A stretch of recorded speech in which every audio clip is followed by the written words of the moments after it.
Praise the lord. మన ప్రభును మన రక్షకుడైన యేసుక్రీస్తు వారి పరిశుద్ధమైన పూజింపదగిన నామంలో మీ అందరికీ మా హృదయపూర్వక వందనములు. ఈరోజు దేవుని వాక్యము, నేనే నా చిత్తానుసారముగా నీ అతిక్రమములను తుడిచివేయుచున్నాను. యెషయా గ్రంథము 43వ అధ్యాయము 25వ వచనము. Even I am he who blots out your transgressions for my own sake. Isaiah chapter 43 verse 25. ఈ రోజుకు గాను కృపగలిగిన దేవుడు మనకు అనుగ్రహించిన వాక్య భాగమును బట్టి ధ్యానించుకుందాము. ప్రభునందు ప్రియమైన సహోదరి సహోదరులారా, దేవాతి దేవుడు సెలవిస్తున్నాడు, మన అతిక్రమములను, మన తప్పులను, పాపములను ఆయన ఇష్టపూర్వకముగా, ఆయన చిత్తానుసారముగా తుడిచివేయుచున్నాడు అని. అనగా మనలో పాపము ఉండడం, మనలో దేవునికి విరోధమైన కార్యాలు ఉండడం ఆయనకి ఇష్టం లేదు. సాధారణంగా ఈ లోకపరంగా చూసుకుంటే ఒక్క చిన్న తప్పును బట్టి మనల్ని దూరం పెడుతుంటారు. దానినే జ్ఞాపకము చేసుకొని మనల్ని అసహించుకుంటారు. ఆ తప్పును మరచిపోయి ఆనందంగా జీవించుదామంటే నా వల్ల కాదు అంటారు. మనము మాట్లాడుకునేవి అన్నీ చాలా చిన్న చిన్న తప్పులే అండి. వాటినే మనము గుర్తు తెచ్చుకొని మరీ బాధపడుతుంటాం, కృంగిపోతాం, కక్ష సాధింపులు చర్యలు చేస్తాం, కోపాన్ని పెంచుకుంటాం. కానీ దేవుని మనసేంటో ఈరోజు దేవుని వాక్యము చెబుతుంది. ఆయనకు మనల్ని క్షమించడం ఇష్టమండి. ఆయన మనల్ని ప్రేమిస్తున్నాడు గనుక క్షమిస్తాడు. లేఖనములు సెలవిస్తున్నాయి, నేను వారి దోషముల విషయమై దయగలిగి వారి పాపములను ఇకను ఎన్నడను జ్ఞాపకము చేసి కొనను అని ప్రభు సెలవిస్తున్నాడు. దేవుడు మనల్ని శిక్షించాలంటే, మన పాపములను బట్టి మనల్ని బాధపరచాలంటే నిమిషం పట్టదు. కానీ ఆయన లేఖనముల ద్వారా చెప్తున్నారు, మన ఎడల దయ కలిగి ఉన్నాడు అని. పాపములను క్షమించే అధికారము కేవలం దేవునికి మాత్రమే ఉన్నది. తన స్వాస్థ్యములో శేషించిన వారి దోషమును పరిహరించి వారు చేసిన అతిక్రమముల విషయమై వారిని క్షమించే దేవుడవైన నీతో సమానుడైన దేవుడున్నాడా? ఆయన కనికరము చూపుటయందు సంతోషించువాడు గనుక నిరంతరము కోపముంచడు. ఆయన మరలా మన యందు జాలిపడును, మన దోషములను అణిచివేయును. వారి పాపములన్నిటినీ సముద్రపు అగాధములలో నీవు పడవేతువు అని భక్తుడు దేవుని గూర్చి చెప్తున్నాడు. అవును ప్రియమైన సహోదరి సహోదరులారా, ఈరోజు నీవు పాపములో ఉన్నావేమో, క్షమించరాని తప్పు చేసిన వ్యక్తివిగా నువ్వు ఉన్నావేమో, దానికి ప్రాయశ్చిత్తమే లేదేమో, నేనిక మంచి వ్యక్తిగా జీవించలేనా, మారనా అని నువ్వు అనుకుంటున్నావేమో.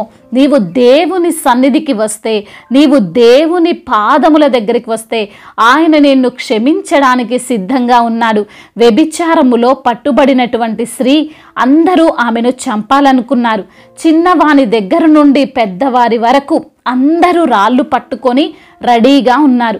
వారిలో కనికరం లేదు, అయ్యో పాపం అనే ఆలోచన లేదు. ఒక్కసారి మారడం కోసం ఛాన్స్ ఇద్దాము అని అనుకోలేదండి. మనుష్యులైన వారి స్వభావము అటువంటిదే. ఎప్పుడు దొరుకుతామా, ఎప్పుడు మన తప్పులను వేలెత్తి చూపుదామా అనే వారు ఆలోచన చేస్తుంటారు. కానీ యేసయ్య ఆమెతో అంటున్నాడు, అమ్మా నీ పాపములు క్షమించబడ్డాయి, మరెప్పుడు పాపము చెయ్యకు అని చెప్పి ఆమెకు కొత్త జీవితం ఇచ్చాడు. మంచిగా బ్రతకడం కోసం అవకాశం ఇచ్చాడు. ఈరోజు నీవు కూడా నీ తప్పులు, నీ పాపములను వదిలివేసి ఒక కొత్త జీవితంలోనికి ఎంటర్ అవుదామని ఆలోచన చేస్తున్నావేమో. కానీ ఎవ్వరూ దానిని అంగీకరించలేకపోతున్నారేమో. నీవు దొంగవని, నీవు వ్యభిచారివని, నీవు హంతకుడువని, నీవు నమ్మక ద్రోహివని, నీ బ్రతుకే అంతా అని నీవు పూర్వకాలంలో గత కాలంలో చేసిన దోషాలు నీవు మరచిపోయినా వారు అనుక్షణము జ్ఞాపకం చేస్తున్నారేమో. కానీ యేసయ్య అలా కాదండి. మరెన్నడును ఆ పాపం జోలికి పోను అంటే, యేసయ్య మరెన్నడూ ఆ తప్పు చెయ్యను అంటే, ప్రభువు నీ తప్పులను క్షమించడానికి సిద్ధంగా ఉన్నాడు. నీపైన దయగలిగి నీకు కొత్త జీవితం ఇవ్వడానికి ఆయన ఆశ కలిగి ఉన్నాడు. యెహోవా ఈ మాట సెలవిచ్చుచున్నాడు, రండి మన వివాదమును తీర్చుకుందము. మీ పాపములు రక్తము వలె ఎర్రనివైనను అవి హిమము వలె తెల్లబడును, కెంపు వలె ఎర్రనివైనను అవి గొర్రెబొచ్చు వలె తెల్లనివగును. మీరు సమ్మతించి నా మాట వినిన ఎడల మీరు భూమి యొక్క మంచి పదార్థములను అనుభవింతురు అని.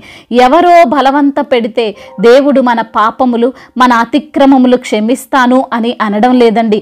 ఆయన చిత్తమే నిన్ను నీతిమంతుడిగా మార్చడం, ఆయన చిత్తమే నీవు నిత్య నరకము నుండి తప్పింపబడడం, ఆయన చిత్తమే ఈ లోకంలో నీవు ఆనందంగా జీవించడం. కొన్నిసార్లు మనం అనుకుంటాం దేవుని చిత్తమైతే బాప్తిజం తీసుకుంటాము, దేవుని చిత్తమైతే ఆయన పరిచర్యలో సహకరిస్తాము అని. కానీ అటువంటి మంచి నిర్ణయాలు మీరు తీసుకోవడంలో ఆలస్యం చేయొద్దు. ఎందుకంటే అది ఆయన చిత్తము. ఈరోజు దేవుడు సెలవిస్తున్నాడు, ఆయన చిత్తానుసారంగానే మన అతిక్రమములను తుడిచివేశాడు అని, తుడిచివేయబడుతున్నాయని. అదేవిధంగా మన జీవితాలు ఆయన చిత్తానుసారముగానే ఉండాలి. మన మాటలు, మన నడవడిక, మన క్రియలు అన్నీ దేవుని చిత్తానుసారముగానే ఉండాలి. అలా ఉన్నప్పుడే మనకు దేవుడు ఆశీర్వాదాలను, దీవెనలను దయచేస్తాడు. దేవుడి మాటలను దీవించి మన యొక్క హృదయములో ఫలింపచేయునుగాక. వాక్య భాగమును బట్టి ప్రార్థించుకుందాము. ప్రతి ఒక్కరు కూడా ప్రార్థనలో ఏకీభవించగలరు. ప్రార్థన. పరిశుద్ధుడా, ప్రేమగల తండ్రి, కృపగలిగిన దేవ, దయగల మా తండ్రి, మీ యొక్క ఘనమైన ప్రశస్తమైన నామాన్ని బట్టి మీకు వందనములు, కోట్లాది కోట్ల స్తుతులు, స్తోత్రములు చెల్లిస్తున్నాం ప్రభువా. అవును నా తండ్రి, ఈరోజు నా వాక్యము ద్వారా మీరు మాతో మాట్లాడారు ప్రభువా. నేనే మీ యొక్క అతిక్రమములను నా చిత్తానుసారముగా తుడిచివేయుచున్నానని తండ్రి వాక్యము ద్వారా సూటిగా, తేటగా, స్పష్టముగా మాట్లాడారు ప్రభువా. అయ్యా, ఈ రోజున ఎందరైతే బిడ్డలు అయ్యా మీ యొక్క చిత్తానుసారంగా నడుస్తున్నారో వారి జీవితంలో అద్భుతాలను, ఆశ్చర్యమైన కార్యాలను, ఉన్నతమైన క్రియలను మీరు జరిగించండి అయ్యా. మేలులతో వారిని నింపమని బ్రతిమిలాడుకుంటున్నాం అయ్యా. ఈ రోజున ఎందరైతే బిడ్డలు అనారోగ్య సమస్య చేత బాధపడుతున్నారో వారిని తండ్రి మీరు ముట్టండి, సంపూర్ణ ఆరోగ్యమును వారికి దయచేయండి. మీరే వారిని స్వస్థపరచండి, మీ యొక్క రక్తాన్ని వారిపైన ప్రోక్షించండి. మీరు పొందిన దెబ్బల చేత బిడ్డలకు స్వస్థతను కలగజేయమని బ్రతిమిలాడుకుంటున్నాం. అదేవిధంగా నా తండ్రి అయా దీర్ఘకాలిక రోగాలతో, బలహీనతతో, నడవలేక అయా కూర్చోలేక మరి తండ్రి సరిగ్గా నిద్ర పట్టకున్నటువంటి ప్రతి బిడ్డకు యేసు నామములో విడుదల దయచేయండి. అద్భుత కార్యాలు వారి జీవితంలో మీరు జరిగించమని బ్రతిమిలాడుకుంటున్నాం. ఆర్థిక సమస్యలను కొట్టివేయండి, రుణ భారాల నుండి విడుదల దయచేయండి. ఎవరి యొద్ద అయితే రుణాన్ని తీసుకున్నారో, ఎవరికైతే రుణాన్ని చెల్లించాలో అయ్యా వారి యొక్క ప్రతి ఒక్క తండ్రి రుణమును కొట్టివేయమని వేడుకుంటున్నాం. అద్భుతాన్ని జరిగించండి. అదేవిధంగా కుటుంబ సమస్యలు, కుటుంబ కలహాలు, భార్యాభర్తల మధ్య విభేదాలు, అన్నదమ్ముల మధ్య గొడవలు, ఆస్తి గొడవలు, తగాదాలు, వీటన్నిటి నుండి బిడ్డలకు విడుదల దయచేయండి. సమాధానము కలిగినటువంటి కుటుంబముగా ప్రతి కుటుంబాన్ని మీరు నిలవబెట్టమని వేడుకుంటున్నాము తండ్రి. అయ్యా మాంత్రిక శక్తులు, చాతబడి శక్తులు, వీటన్నిటి నుండి బిడ్డలకు విడుదల దయచేయండి. ఉద్యోగము లేని బిడ్డలను మీరు జ్ఞాపకం చేసుకొని మంచి ఉద్యోగమును వారికి మీరు దయచేయమని వేడుకుంటున్నాం.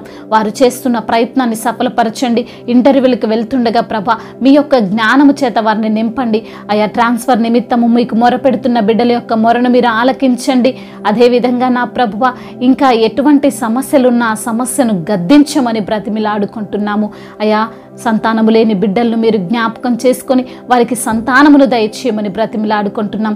అయా తండ్రి గర్భఫలము లేని వారికి తండ్రి గర్భఫలం ఇస్తారని వాక్యము ద్వారా సెలవిస్తున్నారు ప్రభువా. ఆ యొక్క కార్యాన్ని బిడ్డల జీవితంలో మీరు జరిగించమని బ్రతిమిలాడుకుంటున్నాం. కోర్టు సమస్యల నుంచి విడిపించండి. భూతగాథ సమస్యల నుండి వారికి విడుదల దయచేయండి. ఎన్నో సంవత్సరాలుగా పెండింగ్లో ఉన్నటువంటి ప్రతి కోర్టు కేసును యేసు నామములో కొట్టివేయమని వేడుకుంటున్నాము ప్రభువా. అదేవిధంగా నా తండ్రి మా భారతదేశమును, తెలుగు రాష్ట్రాలను దీవించండి. అధికారులకు మీరు తోడుగా ఉండండి. సమయోచితమైనటువంటి జ్ఞానాన్ని వారికి మీరు అనుగ్రహించండి. అయా దేశాన్ని ఎలా పాలించాలో, ఎలా నడపాలో, ఎలా అభివృద్ధి పరచాలో తగిన జ్ఞానాన్ని వారికి మీరు దైవికమైన జ్ఞానముతో వారిని నింపమని వేడుకుంటున్నాము ప్రభువా. అదేవిధంగా నా ప్రభువా దైవజనులకు మీరు తోడుగా ఉండండి. వారి యొక్క సంఘాలను విస్తరింపచేయండి, వారి యొక్క సంఘ సరిహద్దులను విశాలపరచండి. ప్రతి బిడ్డ అయా తండ్రి అనేకమైనటువంటి మేలులతో నింపబడినట్లుగా సహాయం దయచేయండి. సువార్థికులను దీవించండి, ఆశీర్వదించండి. అయా మిషనరీస్ని దీవించండి, ఆశీర్వదించండి, బలపరచండి. ఆర్థికంగాను ప్రతి విషయంలో అయా మీ యొక్క తండ్రి మహిమైశ్వర్యములు వారి ప్రతి అవసరతను తీర్చుకుంటూ రమ్మని వేడుకుంటున్నాం. ఇంకా చెప్పుకోలేనటువంటి బాధలతో అయా విరిగి నలిగిన హృదయముతో మీ సన్నిధిలో మొరపెడుతున్న బిడ్డల ప్రతి ఒక్క మనవిని మీరు ఆలకించి వారికి సమాధానమును కలగజేయమని మా నాథుడు సర్వశక్తిమంతుడు సర్వాధికారి అయిన నజరేయుడైన యేసుక్రీస్తు వారి శక్తి కలిగిన నామంలో ఈ ప్రార్థనను అడిగి వేడుకొని పొందుకొని ఉన్నాము మా ప్రియ పరలోకపు తండ్రి, ఆమేన్. ఈరోజు పెళ్లి రోజు మరియు పుట్టినరోజు జరుపుకున్న వారందరినీ దేవుడు దీవించి సకల మేలులతో సకల ఆశీర్వాదములతో కృపాక్షేమములతో శాంతి సమాధానముతో దేవుడు మిమ్మల్ని నింపునుగాక. మీ యొక్క ప్రార్థన అవసరతలను మాకు తెలియజేయగలరు. మీ కొరకు మేము తప్పక ప్రార్థిస్తాము. మొదటిసారిగా మన యొక్క ఆదరణ వాక్యం చూస్తున్నట్లయితే తప్పకుండా సబ్స్క్రైబ్ చేసుకోగలరు. ఈ వాక్యం మీకు ఆశీర్వాదకరముగా ఉండినట్లయితే అనేకులకు కూడా ఈ వాక్యాన్ని పంపి మీరు కూడా దేవుని యొక్క రాజ్య సువార్తలో పాలిభాగస్తులు కావాలని దేవుని పేరిట మనవి చేసుకుంటున్నాను. May God bless you all. దేవుడు మిమ్మల్ని దీవించి బలపరిచి స్థిరపరచునుగాక.